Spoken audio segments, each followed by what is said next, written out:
Your accountability chart should be the Disney World of your business. You should be able to see the vision of what your business is going to look like when you get where you're going so that you have clarity around what you need in order to get there. From an accountability perspective, everybody needs to know their role, and it needs to be agreed upon in a time that is essentially a low stress moment. Yeah. Because it's kind of like setting expectations on the front end. Sure. You know, and it's like you're building the plane before you get it in the air versus pointing fingers, you know, when you're in the air. When a problem persists and everyone's like, I'm on it, let's figure it out. That is really cool because it means you have a good team. People are in the right spot where they need to be, and they have actual opinions that like buy-in. They're super buy-in. And that made me excited to see it. Some of our best team members are finance majors. They're not even accountants, but they have such high agency that they will figure it out. Yeah. And guess what? Every single one of them now have a brain and an encyclopedia and the smartest brains of everyone combined in the world in their pocket. Yeah. With Claude or with AI. The credit belongs to the man who is in the arena. Dare greatly and build intentionally. Welcome to In the Arena Podcast. We're back at In the Arena Podcast. This is John's second go at this. John Roberts, the principal of Attract, a CPA and accounting firm, fractional CFO, AI enthusiast, dad of four kids. Baton Rouge, 40 under 40, like the whole 9 yards over there, right? Best places to work. Best places. That's probably even bigger accomplishment than the 40 under 40. Congratulations, man. And then then all the things you got going with your firm that's growing, which is impressive. You know, we connected 5 years ago or so at a real estate meetup in Baton Rouge, and I'd heard about you. I think we might have known who each other were, and we shook hands and started chatting about different things like EOS, operating systems, business, real estate, and really hit it off. And we've been buddies ever since, That's right? right.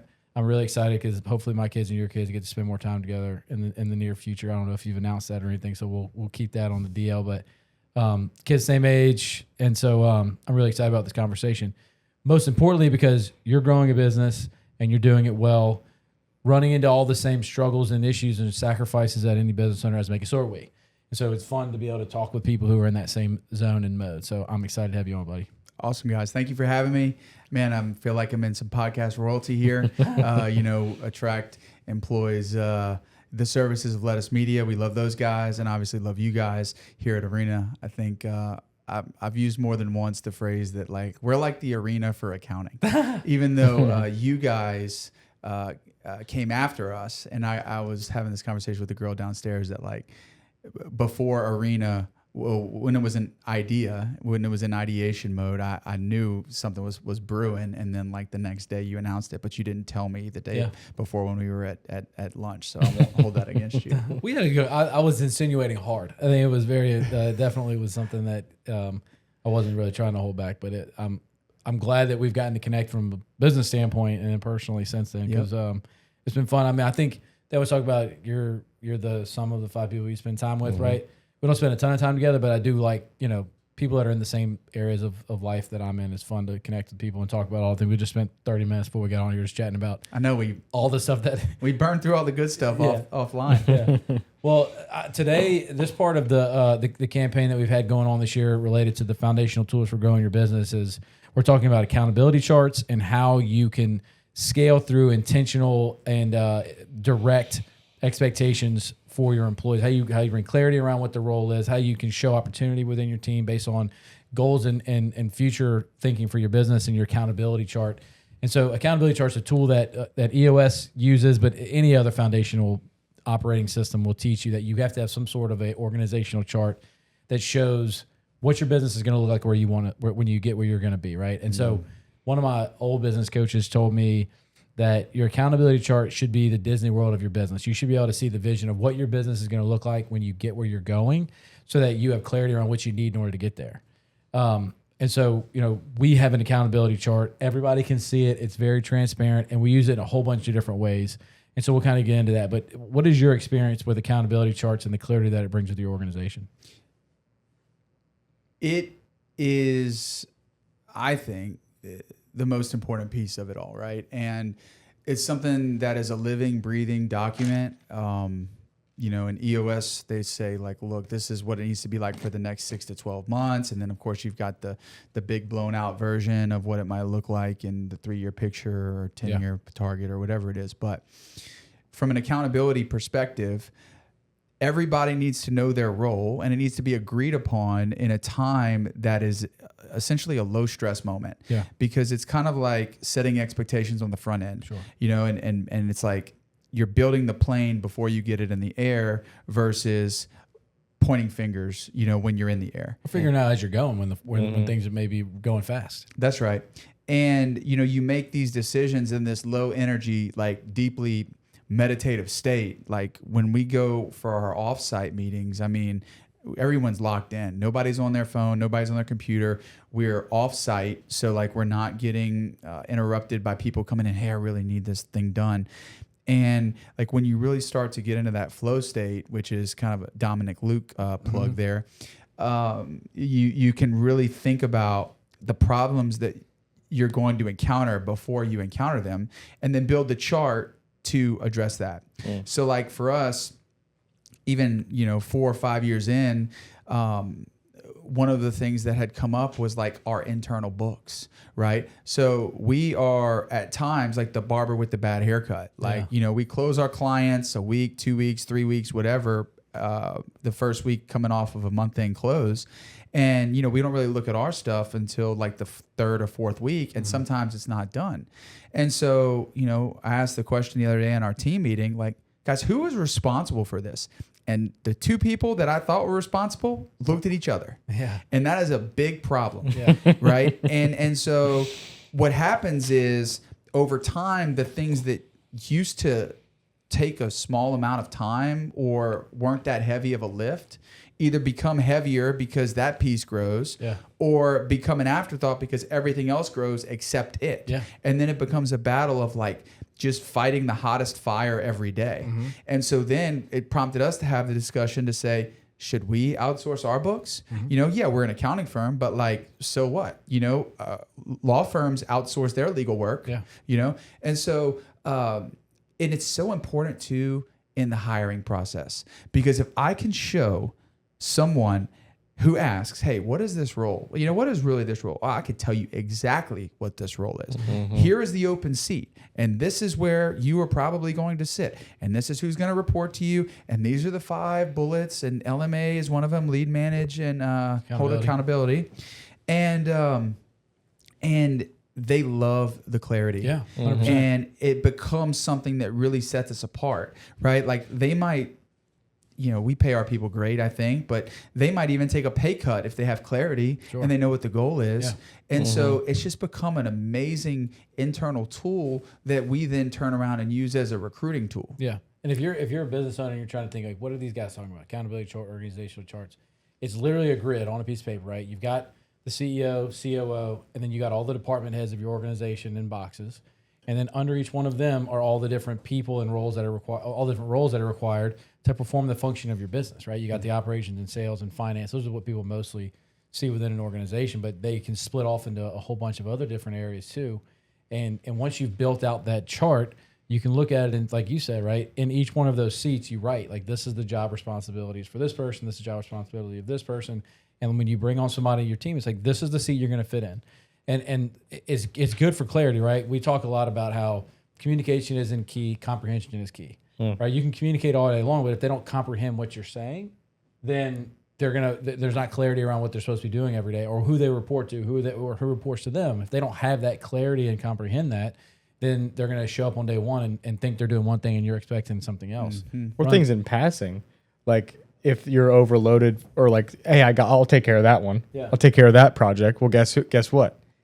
The idea for everyone is they do that project now. Sure. And like that meeting is like, well, she did it one time or he did it one time, and we just kind of figured they'd do it. And they're like, well, that's not my job. Yeah. And like, but having those hard, this is what I do helps. But then also to your point of like laying everything out is really great. But then also, like we talked about it today in our quarterly, of filling everything out of your job description of what you do. And the cool thing is that if other people get hired, that can be an opportunity for that current employee to delegate. And they can take that off their plate for something they hate doing, but they're good at, or whatever that, that matrix is. Yeah. It's huge. One of the things that we found too is that as you grow, you'll have people that are looking to figure out what their next opportunity is.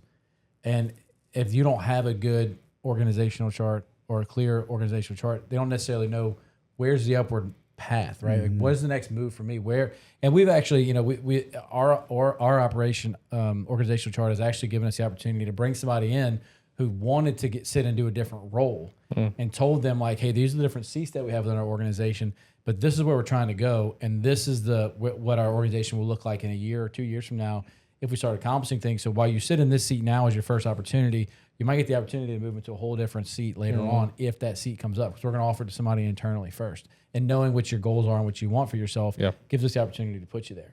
But we wouldn't be able to have that clarity if we didn't have that written out. And it removes all subjectivity, right? Because, you know, if I have two people sitting in front of me and they both say that they're very busy and that we can't take on, you know, this new project or we can't execute it effectively, I would then go back to the accountability chart and say, well, whose purview does this, like what seat's purview does this fall under?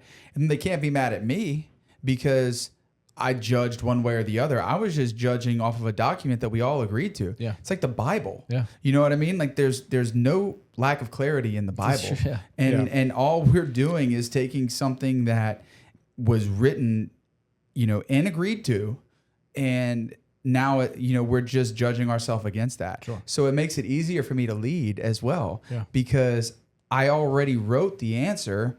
I just need to be disciplined and stick to it. Yeah, and it's now my job as the leader. And so when we build our chart out, you have all the lowest level positions that are just people who are there to do those tasks are all there. But then when you level up and you move, where you have people that are that are reporting to you, you have the responsibility of leadership, management, and accountability. And so when you're in that role, having the clarity of all the expectations of the person in that rung below you gives you the ability to be easy. It's easy to lead, right? Like you said, you just got to say like, this is what you agreed to whenever you started. And so this is what I'm holding you accountable to. And then it kind of removes the subjectivity of it, but then it allows you to say, okay, but what is the things that are stopping you from getting there, right? Let's look at your DISC assessment and say, what are your time wasters? What are your distractions? What does your day-to-day look like? Do we need a train?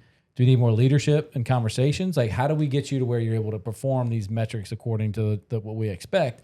And if you can't get there, then we might have a different conversation. You might be in the wrong seat, or you might be wrong for the organization. But at least we're able to have a clear expectation. And as leaders, as business owners, we can put people in those roles, can feel comfortable holding people accountable because they know what it is. You know, I've seen people step into leadership roles without having clear expectations for the people under them. Or it might be, well, Susie's expectations are this, but she's not quite as good as Sally, so we're going to have her not quite. And so now there's this whole like, well, who do I hold accountable to what metrics and things like that? That's the important part of what we talked about first, which I want to get into more, is when you build the chart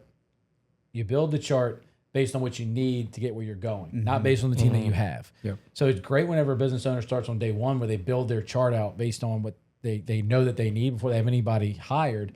But most people don't do that. They build this accountability chart as they're in the air, like you said, right? They're already flying the plane. So now they got to like, you know, put it in autopilot and hope that nothing comes flying at them and build this accountability chart. But you already got people that are in these roles. So you have to remove those people and say, okay, even though I had Sally and Susie and Tommy, they've been here since day one, I got to take them out of the mix because they might not be what I need on my team to get where I'm going. So you remove them from your chart, build your chart, and then you say, okay, who's best to fit this role? Do we have somebody here that's best to fit this role? Yes or no? If not, then we got to find somebody to sit in that role. We actually had this at our last leadership meeting where we sat and looked at our accountability chart and we're like, we're missing this one person that's going to help John have more free time, help all of our businesses grow. Is there anybody within our organization that's going to fit this job description that we know we need? The answer is no. We got to go hire. And you know, even if we've given some people the opportunity to step into that role, nobody is in this organization is the right person. We have to have some hard conversations and say, we're going to plug somebody into this chart that's going to be LMAing some people that have been here for a long time. But that's because nobody's the right personality for the seat. And everybody understood when we had the conversation. And we know once that person comes in, we're going to be able to have a much better shot at getting where we're going. Yeah, and you mentioned the DISC assessment and the personality tests and those types of things. And I haven't really dug into that as deep as I'd like to, but I have made a very conscious decision lately, and that is to hire on agency first. Not skills, not GPA. I don't care where you went to college. Honestly, I probably don't care if you even went to college, because let's be honest, like, what is a degree really, really worth these days? Now, you get the network when you go and those types of things, but like some of our best team members are finance majors. They're not even accountants, but they have such high agency that they will figure it out. Yeah. And guess what? Every single one of them now have a brain and an encyclopedia and the smartest brains of everyone combined in the world in their pocket with Claude or with AI. And so, like, I just need someone who has high agency, who can get ahead of problems and solve problems and be emotionally intelligent. Like, be able to say, look, I'm not the right person for the job. You know, I don't love getting in the weeds, and I can self-diagnose that and be self-aware. All of those traits are, I think, what makes us a great company, because those types of people too attract other great people, and it makes it a fun place to work, because like, there's a problem that hits and you get to see everyone go to work. Like, it's almost like watching, these firefighters get into this burning building. Like, they're just so organized and they work so well together. It's like poetry in motion, watching my team attack a problem, which is kind of crazy to think about. It's probably the thing that I'm most proud about. And all of that comes from, the accountability chart, knowing like who our ideal team member is. Who's our ideal client too? Our ideal client, open-minded, growth-minded, and tech-forward. But our people have to be like that as well. Well, and then what's great about that, like clear, job descriptions and all that, they take responsibility and ownership of what those are, and eventually that turns into, like they fully are invested in that and what they're doing. And that whole like a great place to work thing is like, for us, we had a very fun and heated, not like bad heated, but like discussion about our secondary mark for our logo, and very strong opinions kind of all around, which is awesome though, that your team cares enough. Like, when a problem persists and everyone's like, I'm on it, let's figure it out. That is really cool, because it means you have a good team. People are in the right spot where they need to be, and they have actual opinions that like buy-in. They're super buy-in. And that made me excited to see it, because like, oh, they actually give a shit way more than I thought they would. Like, way more. I'm like, holy shit, like, this is crazy. And I think that's a big part of having people where they're supposed to be at. So another thing about building your accountability chart, that if there's a book that I read by Ben Hardy called The Science of Scaling, and it kind of goes into the conversation and a comment I made about building the chart before you put the people in the seats. But when you look at your business, if you have clarity on what your end goal is, you build your accountability chart to get to that number one, only big goal that you have 3 to 5 years out. And if you have a lot of clarity on what that is and what it takes to get there, and you're honest with yourself that some of these things we might be doing might be just distractions from ultimately where we want to be, you build the accountability chart very, very, very intentionally, that just gets all the noise out of the way, and all you're doing is bringing the clear focus on where you want to be, and you know exactly what team members you need, and you can say like, look, if you don't fit in any of these seats, we can show you what it's going to take to get there, but we're not going to be able to be doing all these things we were doing in the past, because the person that we have now, or the business that we are now, is not what's going to take us to get where we're going. And we have a lot of clarity around that, and we can show you what that looks like. And if you still feel like you're going to be the right person for this, we can try to show you how to get there. And so it gives people, again, the opportunity. And we talked about this when we first started Arena. We talked to several employees, and we were like, hey, we're interested in hiring you. I think it'd be a great fit, but we want you to be bought into being and working for the best title company and law firm in the state. And they were all excited about that. And so by having that goal and knowing what the metrics were that we needed to get there, 3 years later, when we're looking at our accountability chart and people might not have the same energy, we can say, are you still in that same mentality that you want to work and be in the best title company and law firm in the state? Because if that's the case, this is what it takes to get there. And we have to recommit to all the things that it takes in order to get where we're going. And so it brings a lot of clarity around like what your role is and what you have to be in order to get to where we're going. And the capacity that we had when we got started, where you're managing 40 files at a time and you feel like you're all stressed out, like we need you to be managing 100. So how do we level up our floor, focus on just the important things, and you get better at your job in the process so that we can get where we're going, right? We talked about that at the quarterly today. Like, like what, as a video production and content creation company, what's our goal? And like, what do we have to eliminate in order to get where we want to be? There were some things that we had been doing in the past that were like, do we continue to do this? Because it might be a distraction. Or can we be intentional about building it in a way that's not a distraction? Yep. And so we had both of those conversations in this quarter. We're going to discuss and think about, is this specific service that we're offering just a distraction for where we ultimately want to go? And if we eliminate it, is it going to make it easier for us to accomplish the big goal we have? Yep. That's a hard thing to do. Yeah. It's a hard thing. Like sometimes, the content, like we talked about it at our quarterly for our marketing team. Like we do a lot of individual one-on-one content. It's fun. It fills our bucket. Like we enjoy it, but like we're going to cut it out for 90 days and we're going to take a step back and say, is that content that we're shooting worth it? And we're going to see if our business is not impacted by not doing it, then we're going to stop doing it, even though we really do enjoy getting the opportunity to be in front of the camera and do that. Yeah, and I think another thing as leaders, understanding the value of coaching and how like all we are really doing is buying time.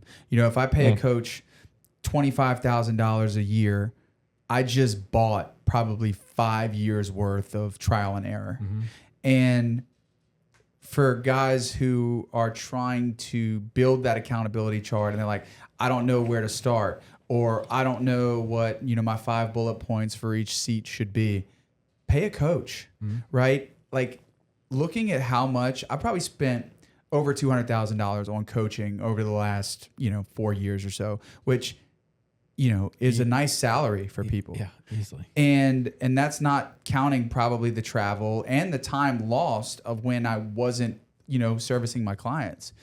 And yet there's one thing that I could tell a client since I've been coached to see that before that makes them, an extra $100,000 a year to their bottom line. So not only is it great for me in our business, but also it's great for, us to impart that along to our clients.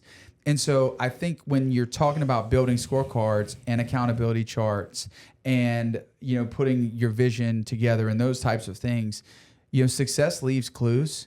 The right-minded individual is going to have an abundant mindset, which is kind of based on the law of attraction, which is why I decided that Attract was going to be our firm name.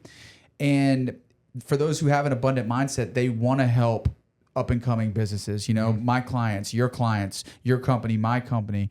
And being surrounded by those types of people has been just like a huge lesson in, first of all, being able to like scope them out, like who's the fraud and who's not. Yeah. Because you got to know what questions to ask along For those the lines. coaches, for all the coaches. Yeah. Yeah, for sure. And the gurus and who have you coached and what do you say you can do and can you prove it?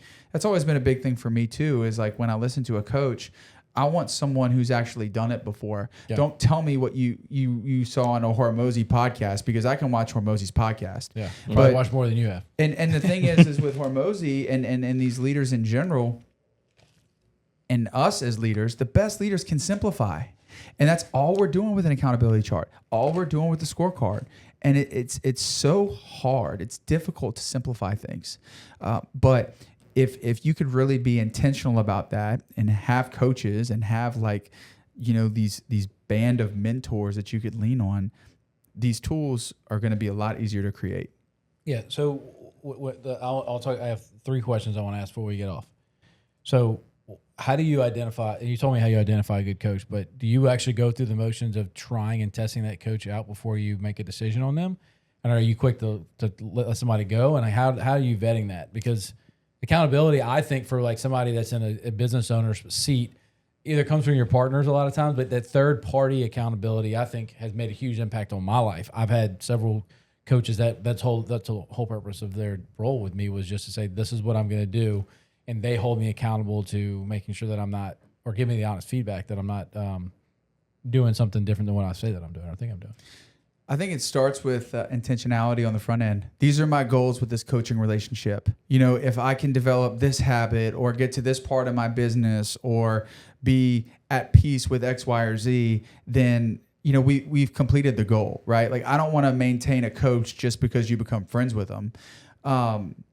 So obviously I do a ton of reading and research on them. Personal referrals are huge. I mean, obviously you and I have the same coach now.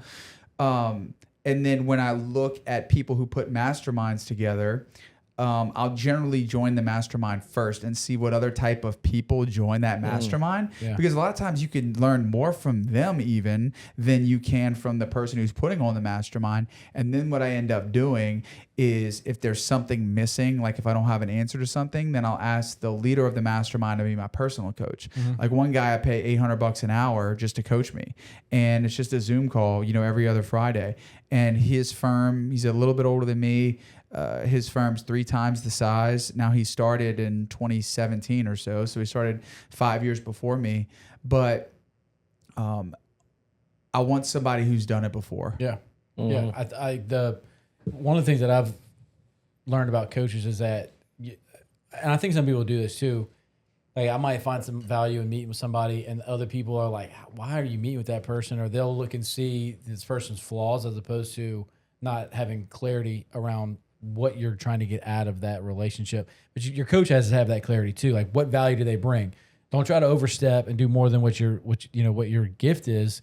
Teach your gift. And I've experienced this over time as having 4 or 5 coaches in my career that coaches are there for a season, a lot of them, depending on where you're at in your business and where you're at in your life. You might hire somebody that you need somebody for a certain amount of time, and it's time to move on to the next person. One of my coaches was somebody who got me interested in EOS and operating systems, and like I met with him for a year. He ended up having something else that came up where he didn't coach anymore, but it was time for us to separate anyway, in my opinion. And he taught me an operating system, what that meant, and that was what his value was. And I'll be forever grateful for what he did. I was on a podcast the other day, my buddy Chris Couch, called Dropping Knowledge, and the whole podcast is about talking about all the different people in your life that helps you get where you're going. So his idea is like it takes a village. And so the whole conversation was like going through your whole life and talking about all the different people that made an impact. It was freaking cool to like just go through it in my brain, which I didn't think about until I got on. But I telling all these stories about people, but like all these different coaches, whether it was athletics growing up, your parents, your grandparents, whatever it is, that were all there for certain seasons. And you go back and think about how they helped you in this area for that period of time. It's pretty cool to think about. But I think coaching, like you said, is critical. Like the accountability, the perspective, and the level of humility you have to have as a person in order to be able to take that. That's a big thing. Oh, it's huge. I'll have people who are coaches that are trying to grow their business. Like, what do you think about this person? I'm like, not even worth trying, because that person has to have a level of vulnerability and humility. And I just know that while they seem like somebody you want to help, like if you can't see that they have any vulnerability or humility, then you're gonna have a hard time making an impact on them. Yeah, you got to self-audit. You're like, yes. That's the bottom line. Well, and I think too, it kind of like in tying this back to the accountability chart, having a coach and also developing a culture of accountability eliminates the word we. So like, how many times have you been in a meeting and like people are like, we should do this? No, not we. One person should do this, right? Like, are you saying that you're going to do it, or are you saying that this person should do it? But don't ever, like, it just grinds my gears, bro, when somebody's like, well, we ought to be doing this. Be more specific. Yeah. Right? Like we doing something is why this isn't done yet, because we were going to do it, but nobody did it. Right. And it's the same way with coaching. Like a coach isn't going to say, man, we should really get up early. No. You need to get up early, and I will hold you accountable to get up early. Yeah. Come do 5 a.m. yoga. Yeah, hey, 30 minutes away. We should get together and go for a run. Okay, bro, are you telling me that I need to be there or not? Because we both know that if I say we need to go do something, that nobody's going to show up. Hey, did you go run? Nah. Did you? No. All right, we're good. Yeah, for sure. Totally get that. The other part of that too that we keep talking about, and I want to be clear because it's kind of the second layer to this. And once you build your accountability chart, and you have to talk about what the expectations are, right? Not just knowing what the accountability chart looks like and have somebody agree to the role, but like going forward, how do you hold them accountable? And that's what, again, the accountability chart does, right? It holds you accountable to the role and your metrics that have to be met.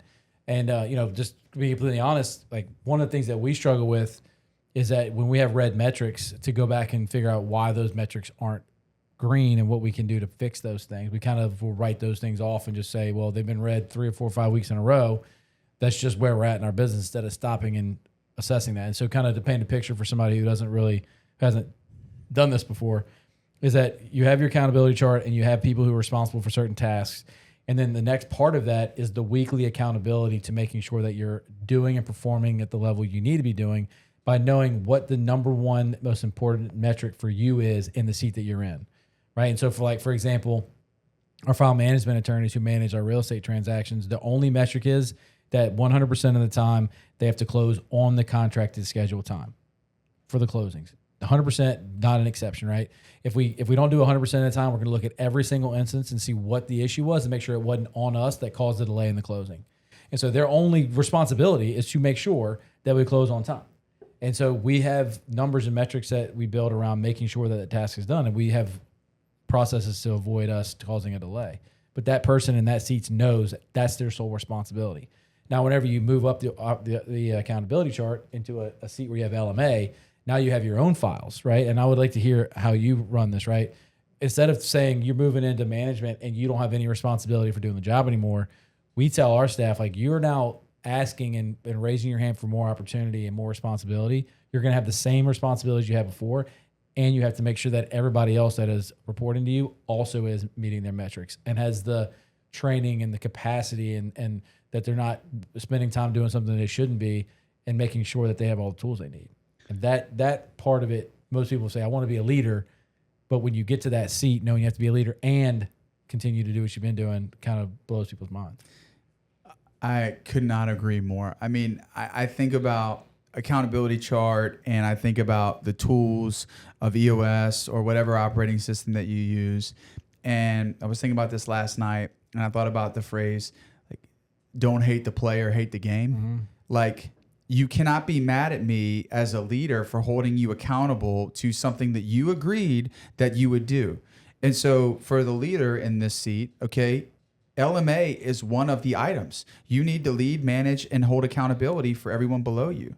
And you took the seat. Mm-hmm. So don't talk to me about, hey, I can't manage all of this and then manage everybody else below me. If you can't manage the people below you, then maybe they're not the right person for the seat. And the hardest part about that is, and it's like you have to have this hard conversation, the only other way, there's two options if you don't do well in this role. To go back where you were, which usually isn't going to work out, or you to exit the organization, and you might be really good at that role. So do you really want to step up and take on this accountability seat, or do you just want to stay and be the high performer in your role and add the capacity and make a bigger impact there? Because there's opportunity if earning more money is something that you're interested in, you can earn more money by handling more volume in that seat. It might not be the leadership that's your gift, but you don't have to be in that leadership seat to make a big impact in the organization. And a lot of people feel like that's what they aspire to do when they're really just good at doing the job. I make this point all the time. You're not going to take Antonio Brown and make him the coach or be the leader of the team. That dude's running routes all day. Yeah. Don't take him out of the game because he scores touchdowns. Yeah. Well, that's the thing too, of like the right people in the right seat, accountability, all that. Some people sometimes the leadership might not be the thing, but like other luxuries outside of money. Mm-hmm. You know what I mean? Like the benefits, like there's people that are different and like rewarding those things outside of like more quality time, or like I wish we did coffee breaks, or like, simple stuff like that can like elevate people's idea of, So it goes both ways, right? It's not just the employee that thinks that leadership and that LMA role is what you aspire to be. Right. But also, as an employer, you have to understand that some people don't want the responsibility of having to deal with other people. Because if you're clear on your accountability chart and you're clear on the expectations, it's much less about helping somebody just do the task every day. The leadership is more about helping them deal with their shit that they don't want to have to deal with, or that they're having a hard time with, like their family at home that's causing them to be distracted at work, or their addiction to the phone where they have to feel like they're scrolling, or the fact that they're sick. All that stuff is what the LMA, that leadership part of it really is. It's not necessarily managing the task. That part of it, they already should have clarity around. If they're struggling with that, that's a much that's an easier issue to address than the leadership part of it. It's like, how do you help somebody become the person that they have the potential to be? That's where you really are stepping up and being a leader. And that is a difficult thing, especially whenever you're trying to aspire to be in that role and you haven't got your own shit figured out, which look, we all have things that we got to work on. But like the reality is like, you have to make sure that you're dialed in as a leader and you have the humility and awareness of where you're at to really step into that role and be able to help other people with that. You got to be working on yourself all the time to be able to do that job effectively. And when I look at, upcoming leaders in my firm, they have to be able and willing to convince other people, meaning the people who report to them, to know, like, and trust them. It's sales 101. And if you're not a likable person, then you're not going to be a good leader. And it's not for everyone. Leadership is not for everyone. But I think somebody is way more valuable if they could create leaders among their team and below them, so to speak, on the accountability chart. Like, I feel like I could go get so-and-so who is the best practitioner and they stay as a practitioner, forever. And that's great. But the leaders at Attract are ascending into ownership because, they're the type of person who is, grinding day in and day out. And, they say we say we at Attract. Look at the client we landed or look at the processes that we've implemented. They have been a key component of that, and they are taking ownership of the firm because they're proud of it. And that's what leaders do. The people who speak about me are not going to be the good leaders. And when I think about, the type of people who I want to elevate, to your point, you got to be a happy person or at least a stable person by working on yourself. And you'll get exposed really quick because what I learned about leadership, and I think I was having this conversation with Dom just the other day, like leadership is so hard because you are putting yourself out there to be judged. Because the minute you try to hold somebody else accountable to something that you suck at, you're exposed. So you can't suck at anything, or you can't suck as bad as they suck because they know that you get up early every morning, or that you were prepared for this meeting, or that you eat right so that you can get sick less. I mean, it's so true. And yet, if they beat you on all of those things, they might know you, they might like you, but they won't trust you. So I'm waiting for the opportunity to ask you this. You said no, like, and trust. One of the things that I think you have to have as a leader is respect. Yeah. Like, I get the trust and the respect, I guess, can be used interchangeably there. They got to trust that you're able to lead them, but they have to respect you that you are doing the things that a leader should be doing. And that, I think, is something that is hard for people to wrap their brain around. You've got to put yourself in a position where people below you respect you as a human being and the thing that, and not that you're perfect or that you're better than them, but that you are working on being the best version of yourself. So you can inspire them and help them figure out how to become the best version of themselves through the work that they're doing, but also all the soft skills and all the ancillary things that come along with just being a human being. And so, that's one of the things that I'm pushing hard for people that are stepping into LMA for us. Is like, are you earning the respect of the people that you're supporting? Because really, while the accountability chart looks like somebody's above you, you're really the one that's supporting them and you're the resource to them. They don't have the responsibility of managing anybody else or managing you. You have the responsibility of leading them and managing them and holding them accountable. And that's more of a service-oriented thing, but you have to have the respect for them to listen to you. And if you don't earn the respect by showing up prepared and not being sick, that's a big thing, right? Like, taking care of your own self so that people can rely that you're going to be there. If you get sick, it's like, most people are like, man, it's unfortunate the person gets sick. But also, if you look under the hood, like, are they keep taking care of themselves so that they don't show up sick all the time, right? You got that's a part of the respect you have to earn. Are you constantly trying to become the best version of yourself? You can respect somebody who's doing that, right? And so I think that know, like, and trust is huge, but I also like to add the level of respect from your team that you are trying to be the best version of yourself or become better version of yourself every single day. And then as a leader, you're not going to hold somebody accountable who has the same issue that you have. Yeah. Right. You know, like if I'm a leader and I can't control my temper, and you work under me and you just popped off on a client, what can I say? Because I act that same way. And so at best, you're a hypocrite, but at worst, you're a fraud because you are trying to correct me on something that like I know you also struggle with. And so that's why being a leader is so hard, because you got to be on, and everyone's coming for you as the leader.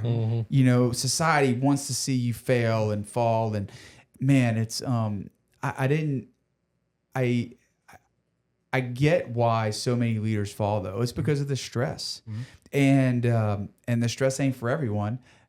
And if you try to handle it yourself, going back to coaching, if you try to handle it yourself, you're dead in the water. Yeah. Like you've got to have that network and those lifelines and those guardrails to hold you accountable. Yeah. Yep. If you go back to the accountability chart, right? I think that just to kind of bring clarity and bring us all together, right? In order, as a business owner or a leader, you have to have a clear accountability chart. You have to know what roles it's going to take to get where you're going. You got to make sure you put the right people in the right seats. And as your people grow and you put them in these leadership positions, you've got to understand and have clarity around what the difference between the person who's doing those tasks every day and the person that's holding people accountable through LMA. Because leadership's hard. Management can be easier if you have clarity around the responsibilities, but accountability is also hard, holding the people accountable to the expectations that you have. And so the last piece we'll talk about, right, the accountability. And when you talk about accountability within your organizational chart and your expectations in your group, in your company is the standard that we always talk about has to be met, right? And so part of the standard is the scorecard metrics like we referred to, but also just a standard of work in which you expect to be done, right? And so when we talk about what our company does, closing on time, communicating well, and creating a closing experience for our clients, we know exactly what that looks like, and we hold our team accountable to making sure their metrics are met, and we're creating that type of environment. And so, that accountability piece is also a difficult thing to do whenever you have to hold somebody accountable to not meeting the standard and then working with them in order to get there. So how do y'all bring clarity around the standards in y'all's organization? We have a scorecard. We have core values. Our core values: be cool, extreme ownership, drive, integrity, and family. And if there's ever an issue, we'll tie it back to a core value. Like you lost your temper, that's not being cool. You know, I'm not coming down on you for losing your temper. I'm just saying that you committed to being cool when you started working here, and that's not being cool. We have a scorecard, and again, the scorecard is the referee, and like, don't be mad at me for asking you why you didn't meet your scorecard. Like, talk to the ref. Yeah. The ref's the one that called you out, and literally, like, pun intended, I guess, umpire would really call you out. But like, it's like having that accountability for people to then say like, well, when I go meet on the Monday morning meeting and my scorecard looks bad, let me go ahead and get it done so that whenever I call people out on their scorecard, they can't come back and say, well, your scorecard wasn't done right. 100%. And so the scorecard is key. And honestly, like, I just started reading this book called Data. It's part of the EOS Mastery series. And the scorecard to me has been the hardest part of putting things together because, again, I rely a lot on coaching for that, but it's so nuanced as it relates to, like, I know what I should be tracking, but if the number doesn't hit where I want it to be, then it becomes a question of, well, what other types of obstacles were there in the way that I now accept as, okay, well, that's okay. We didn't hit it because of this or that. That's why I like where you're at with your close. It's not like the metric is not closings done on our, like, when it's up to us. It's just closings done in general on time. Because there's always going to be that question of somebody saying, well, it was done, but this, and this happened, so it really wasn't done. Well, was it done or not? Yeah. Like having a clear definition around what does done look like. And for us, we don't really do a whole lot of project work. Like, it's monthly recurring. Yeah. And so the stakes are a little bit lower unless there's a big deadline that we're trying to face. For instance, like if we move a week's meeting back because God forbid we weren't ready for the meeting or whatever, and we never do that. I mean, that's a big thing for us. But like I'm just thinking out loud here, but we don't really track. We track it, but it's not a scorecard item of call no-shows. Like if we have a client meeting and the client doesn't show up, that's usually an indication of a problem. Whether it's an instance where they don't find value in the calls that we're having, or there's other items that are more important, or maybe they just didn't get the reminder, and that's an instance on our admin. And so like looking at stuff like that is going to continue to be important, but we've spent hours and hours on our scorecard and they keep getting better. And then sometimes you think an item that was like really good from the get-go, you start tracking it and you're like, this really doesn't tell me anything. It becomes kind of obscure. Yeah. So how often y'all looking at your scorecard? We look every week. Yeah.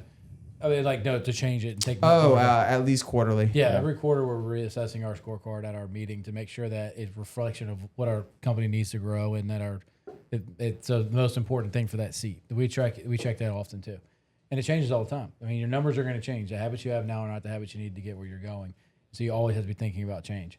So the last question I want to ask you, and this is something I haven't asked before. I'm interested in both of y'all's perspectives. I've read since I went up to the beach the 4th of July. I've read like 5 books. I've been running in every morning for about 45 minutes, and I've just been blasting books. And so the general theme of all of them, so the Meaning of Your Life, which is by Arthur Brooks. Ben Hardy wrote Be Your Future Self Now. He also wrote The Science of Scaling. And then there's another book that I was listening to recently. Personality Isn't Permanent.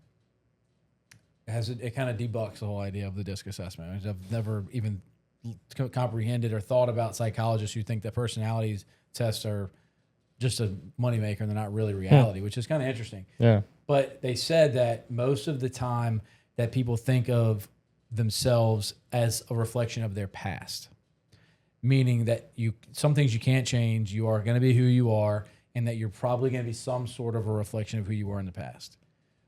When human beings are the only creatures on the world that can contemplate the future and change themselves to who they want to be one day. Mm-hmm. And so I've just been fascinated by that idea recently. I mean, we've all set goals for ourselves. We all are goal-oriented people like we are, but not everybody in the world may be. And some people might be thinking that they are stuck in this reality of who they are. But that whole idea of like thinking about who do I want to be? What does my business need to be to get where I'm going? It all takes a lot of change and understanding that you have the ability to become a better version of yourself. I think that's really intriguing. And I think my personality's changed. Yeah. I mean, I go through these different phases of my life. I mean, you look at when I was a kid, all into athletics, played college football. I was big man on campus, involved in this and that. Then I kind of like shifted away from this social being to just kind of like putting my head in the sand and growing as a professional. And, I settled down with, Lexi, who became my wife. And then I started doing, like a lot of self-improvement and personal growth and stuff like that. And then you look at the phase of me becoming a father, like my personality changed. I mean, significantly.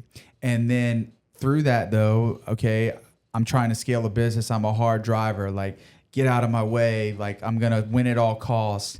And now, we were talking right off camera, like I'm to the point now where I don't really want to drive that much anymore. Like I'm going to hire somebody to come in and drive and to hire an integrator. And I've got a few guys on the hook. One of them used to fly airplanes in the Navy and like, or a guy who just got out of DevGru, like these veterans, these special ops guys who can come in and like, if they can solve a problem where people's lives are at stake, I think they could run an accounting firm. Yeah. Right.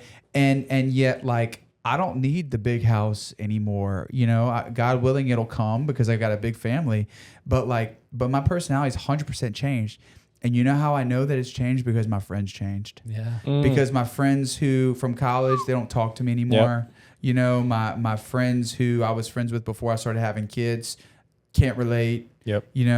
My new friends are, my kids' friends' parents, which is cool. Yeah.